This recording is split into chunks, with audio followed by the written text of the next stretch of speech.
आज के इस लेक्चर में ट्री कॉन्सेप्ट में हम लोग फिर से डिस्कस करेंगे बाइनरी सर्च ट्री। जैसे कि मैंने डिस्कस किया था ट्री के कॉन्सेप्ट में कि there is a variations of the concept in the tree data structure. उन्हीं डेटा स्ट्रक्चर ट्री में एक और कॉन्सेप्ट आया है, that is binary search tree. Binary tree के बारे में हम लोगों ने देख रखा था कि root node, left child and right child. अब बाइनरी सर्च ट्री को स्टडी करते हैं। तो बाइनरी सर्च ट्री का मेन कॉन्सेप्ट ये है कि एक पेरेंट रूट होगा और उनके चाइल्ड होंगे, but the main fundamental point in the binary search tree is जो रूट नोड होगा और उसके बाद जब नया डेटा हमें इंसर्ट करना होगा तो रूट नोड से अगर greater than the value of the new node तो वो राइट चाइल्ड बनेगा। रूट नोड से अगर लेस देन द वैल्यू होगा तो वो लेफ़्ट चाइल्ड बनेगा। तो this is the basic concept behind the binary search tree. तो चलिए यहाँ पे एक इनफॉर्मल डेफिनेशंस को स्टडी करते हैं। यहाँ पे मैंने उन्हीं चीज़ों को लिखा है कि binary search tree it is a binary tree in which the value of each node has greater than the value of the root node.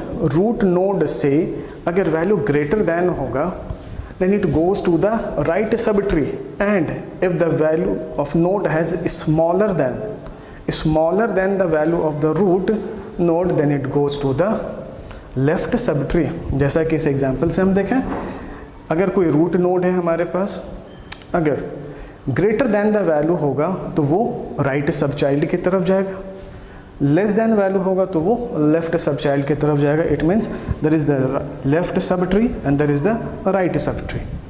तो चलिए अभी इसे हम एक एग्जांपल से समझते हैं कि एग्जैक्टली बाइनरी सर्च ट्री को कैसे डिज़ाइन करते हैं। That is called insertion of binary search tree. Insert the data into the binary search tree. अभी हम लोगों ने समझा कि exactly what are the concept of binary search tree. देखिए बेसिक है क्या कि जब हमारे पास कोई डेटा आता है और हमें एक ट्री को डिज़ाइन करना होगा तो वहाँ पे हम ये डिसीज़न लेंगे। अगर हम बाइनरी सर्च ट्री को डिज़ाइन कर रहे हैं तो कॉन्सेप्ट ये कहता है कि रूट नोड से अगर ग्रेटेस्ट वैल्यू होगा तो राइट हैंड साइड में जाएगा, रूट नोड से अगर स्मॉलेस्ट वैल्यू होगा तो वो लेफ़्ट हैंड साइड में जाएगा। That is called left sub tree और राइट सब ट्री। तो चलिए यहाँ से स्टार्ट करते हैं। सबसे पहला कॉन्सेप्ट उठाते हैं operation in binary search tree. तो operation in binary search tree, insert and delete. तो पहले हम लोग समझेंगे कि how to insert the data into the binary search tree. तो यहाँ पे उसके अकॉर्डिंग एक छोटा सा पॉइंट मैंने लिखा है कि इंसर्शन करने के लिए वही बात रूट नोड से, देखिए इसमें एग्जैक्टली वही मैंने लिखा है कि जब हमें बाइनरी सर्च ट्री में कोई किसी वैल्यू को स्टोर करना हो, मतलब इट मीन्स कोई नोड हमें क्रिएट करना हो, उसे उसकी स्पेसिफिक लोकेशन पे एग्जैक्ट हमें पहुंचना होगा। It means using searching, search करके हम उसके पर्टिकुलर लोकेशन तक पहुंचेंगे और उस नोड को वहाँ पे इस्टेब्लिश करेंगे। इसके लिए हम दो पॉइंट यहाँ पे डिस्कस करने जा रहे हैं। सबसे पहला पॉइंट ये बता रहा है कंपेयर करने के लिए कि अगर रूट नोड से वैल्यू लेस देन है तो वो लेफ़्ट चाइल्ड की तरफ जाएगा। रूट नोड से पॉइंट नंबर 2 अगर वैल्यू ग्रेटेस्ट है तो वो राइट हैंड साइड में डिज़ाइन होगा। तो चलिए एक एग्जांपल देखते हैं। एक बाइनरी ट्री को डिज़ाइन कर रहे हैं with the help of some certain point. तो देखिए सबसे पहला पॉइंट जो हमारे पास है, जो पहला वैल्यू है ये बन जाएगा रूट। अगर इस कंडीशन को भी देखें तो पहले वैल्यू में ना तो कोई लेफ़्ट है ना ही कोई राइट है, ना उससे कोई स्मॉलेस्ट है ना ग्रेटेस्ट है।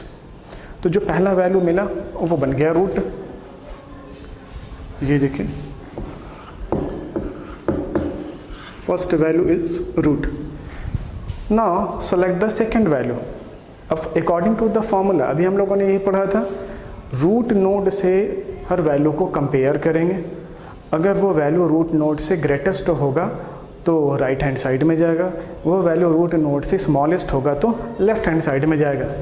अब 35 comparison with the root node and it goes to the left, क्योंकि 35 this is the smallest value of the root node से स्मॉलेस्ट है इसलिए left. Now next 62। 62 again comparison with the root, सबसे पहले हमारा रूट है उसी से कंपेयर करेंगे। तो 62 is the greatest value to the root, root से ये ग्रेटेस्ट है, तो now it goes to the right hand side. Now next 22 is the smallest to the root, तो लेफ्ट हैंड साइड में जाएगा। अब लेफ्ट हैंड साइड में एक और नोड है, अब उस नोड से कंपेयर करेंगे। तो 22 obviously it is the less than the value of 35, then it goes to the left side. This is the important concept, हर जगह पे हमें कंपैरिजन करना है, हर जगह पे हमें कंपैरिजन करना है। Now next 38 it is the smallest to the root value, root से ही स्मॉलेस्ट है। Now it goes to the left sub tree, ये लेफ्ट सब पार्ट में आएगा। अब नेक्स्ट पॉइंट 35, अब 35 से कंपेयर करेंगे तो 35 से ये ग्रेटेस्ट वैल्यू है, इट मीन्स ये 35 के राइट हैंड साइड में जाएगा, it is 38। Now next value is 58 again comparison with the root 55, अब 55 से 58 it is the greatest value, then it goes to the right side of the root. अब right side में है 62, अब 62 से compare करेंगे तो 62 से 58 लेस देन है, then according to the formula ये हमारे लेफ्ट हैंड साइड में क्रिएट होगा। अब नेक्स्ट आता है 37 this is the smallest to the 55, it means left child के लेफ्ट सब ट्री में जाएगा। अब लेफ्ट सब ट्री में 37 मतलब 35 से बड़ा है, it means right sub tree की तरफ जाएगा। अब राइट सब ट्री की तरफ है 38, तो 37 को अगर हम कंपेयर करते हैं तो ये 38 से लेस देन है, इट मीन्स इसके ये लेफ्ट हैंड साइड में चला जाएगा। अब लास्ट वन इज 80 को फिर से कंपैरिजन रूट नोड से ग्रेटेस्ट है तो राइट साइड में जाएगा, राइट साइड में रूट है अगेन 62 से कंपैरिजन अगेन ये राइट हैंड साइड में डिज़ाइन होगा। तो this is the concept of binary search tree. तो देखिए ये था insertion in the binary search tree. Thank you.